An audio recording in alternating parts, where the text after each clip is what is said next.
TV news కి స్వాగతం. తాజా అప్డేట్స్ వార్తలు చదువుతున్నది స్వాతి.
మంటుడి ఎండను సైతం లెక్క చేయకుండా మీ పనులన్నీ మానుకొని రాజశేఖర రెడ్డి బిడ్డ వస్తుంది అని చూడాలి అని వినాలి అని మీ పనులన్నీ మానేసుకొని నా కోసం వచ్చారు. ప్రతి అన్నకు, ప్రతి తమ్ముడికి, ప్రతి అయ్యకు, ప్రతి అమ్మకు, ప్రతి అక్కకు, ప్రతి చెల్లికి మీ రాజశేఖర రెడ్డి బిడ్డ శిరస్సు వంచి చేతులు జోడించి మనస్ఫూర్తిగా నమస్కరించుకుంటాం.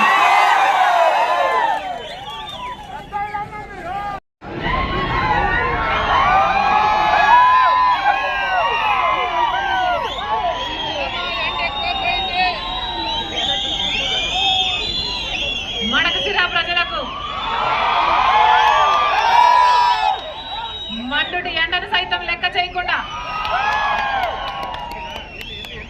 మీ పనులన్నీ మానుకొని రాజశేఖర రెడ్డి బిడ్డ వస్తుంది అని చూడాలి అని వినాలి అని మీ పనులన్నీ మానేసుకొని నా కోసం వచ్చారు. ప్రతి అన్నకు, ప్రతి తమ్ముడికి, ప్రతి అయ్యకు, ప్రతి అమ్మకు, ప్రతి అక్కకు, ప్రతి చెల్లికి మీ రాజశేఖర రెడ్డి బిడ్డ శిరస్సు వంచి చేతులు జోడించి మనస్ఫూర్తిగా నమస్కరించుకుంటాం. వాసన ఎక్కడ పోతుంది చెల్లె? మీ వాసన ఎక్కడ పోతుంది చెల్లె?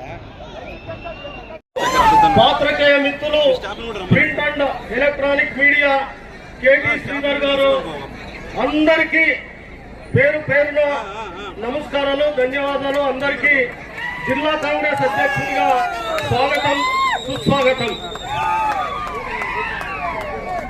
మన షర్మిళమ్మ పార్టీ బాధ్యతలు తీసుకున్న తరువాత కాంగ్రెస్ పార్టీ శ్రేణుల్లో ఉత్సాహం ఉరకలెత్తింది. అనేకమైన కార్యక్రమాలు తన భుజ స్కంధాల మీద వేసుకుంటూ తన తండ్రి నిర్వహించినటువంటి పిసిసి అధ్యక్షుల బాధ్యతలు కూడా మన షర్మిళమ్మకు రావడం మనందరి అదృష్టం. ప్రత్యేకించి రాష్ట్ర విభజన తర్వాత రాయలసీమకు సంబంధించి పెద్దలు మనందరి ప్రియతమ నేత డాక్టర్ నీలకంఠాపురం రఘువీరారెడ్డి గారు తొలి అధ్యక్షుడైతే తరువాత శైలజనాథ్ గారు ఇప్పుడు మనమందరము ఒక కుటుంబ సభ్యురాలుగా భావించే మన షర్మిళారెడ్డి గారు మనకు అధ్యక్షులుగా రావడం నిజంగా ఆంధ్రప్రదేశ్ రాయలసీమ చేసుకున్న అదృష్టంగా భావిస్తున్నాను. మిత్రులారా, వైఎస్ రాజశేఖర రెడ్డి గారు, రఘువీరారెడ్డి గారు చేసిన అనేకమైన కార్యక్రమాలు మేము వచ్చి మీకు వివరించి ఉన్నాము. ప్రత్యేకించి మడకశిర నియోజకవర్గానికి సంబంధించి మళ్ళీ మన మడకశిర అనే కార్యక్రమంతో మీ దగ్గరికి వచ్చాను. నేను ముందడుగు కార్యక్రమంలో వచ్చినప్పుడు మీరందరూ అపూర్వమైన స్వాగతం చెప్పి డాక్టర్ నీలకంఠాపురం రఘువీరారెడ్డి గారిని గ్రామాలకు తీసుకురండి అని చెప్పినప్పుడు ఆయన కూడా ఇప్పటికీ 240 గ్రామాలు తిరగడం జరిగింది. నేను ఆయన 8 గంటలకు మొదలైతే రాత్రి 12 గంటల వరకు కూడా మీరు వేచి చూశారు. అందరికీ ధన్యవాదాలు నేను తెలియజేసుకుంటా. అమ్మ, ఈ ప్రాంతానికి సంబంధించి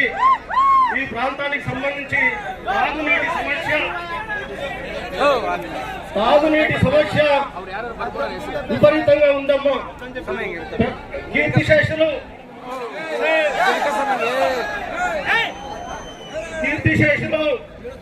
డాక్టర్ వైఎస్ రాజశేఖర రెడ్డి గారు ఇదే మడశిర మీద పాదయాత్ర చేసుకుంటూ హిందూపూర్కు తాగునీళ్లు ఇచ్చిన సందర్భాన్ని మనం గుర్తు చేసుకోవాలి. అదేవిధంగా ప్రభుత్వంలో ఉంటూ 2012లో డాక్టర్ నీలకంఠపురం రఘువీరారెడ్డి గారు చెరువులకు నీళ్లిచ్చే ప్రోగ్రాం కూడా తీసుకురావడం జరిగింది. 7-8 చెరువులకు తప్ప మిగతా చెరువులకు నీళ్లు రాలేదు. రైతాంగం బాధపడుతున్నారు. అది కూడా మీరు నాయకత్వం తీసుకున్న తర్వాత పరిష్కారం చేయవలసిందిగా నేను మనవి చేస్తున్నాను. ఇప్పటికే 45,000 నుంచి 50,000 మంది నిరుద్యోగులు బెంగళూరు, టుమ్కూరు ఇలాంటి ప్లేస్ లో చిన్న చిన్న జీతాలకు పోయారమ్మ. రఘువీరారెడ్డి గారు రెవెన్యూ మంత్రిగా ఉన్నప్పుడు, నేను ఎమ్మెల్యేగా ఉన్నప్పుడు ఇక్కడే మనం ఇప్పుడు పోయే రోడ్లో 1600 ఎకరాల పారిశ్రామిక వాడకు భూమి తీసి అలాగే పెట్టినాము. అక్కడ ఏ ప్రభుత్వం కూడా ఏ కార్యక్రమం కూడా చేయలేదు. మన నిరుద్యోగ యువకులందరికీ కూడా ఉద్యోగ భరోసా ఇవ్వవలసిన అవసరం ఉంది. అదేవిధంగా రైల్వే లైన్ కూడా పూర్తి చేసుకోవాలి. దీని తరువాత ప్రత్యేక హోదా ఆంధ్రుల హక్కు అని మన నాయకుడు రఘువీరారెడ్డి గారు నినాదం ఇస్తే, మన శర్మిళమ్మ మొన్ననే గుంటూరులో ఒక సమావేశంలో ఊపిరి ఉన్నంత వరకు ఆంధ్రప్రదేశ్ ప్రజలు ప్రత్యేక హోదాకు పోరాటం చేయాలి అని అందరినీ ఉత్తేజం పరిచినారు. ధైర్యవంతురాలు. ఎన్ని ఆటంకాలు అవరోధాలు ఎదురైనా ఒంటరిగా పోరాటం చేస్తూ ఉన్నారు. తను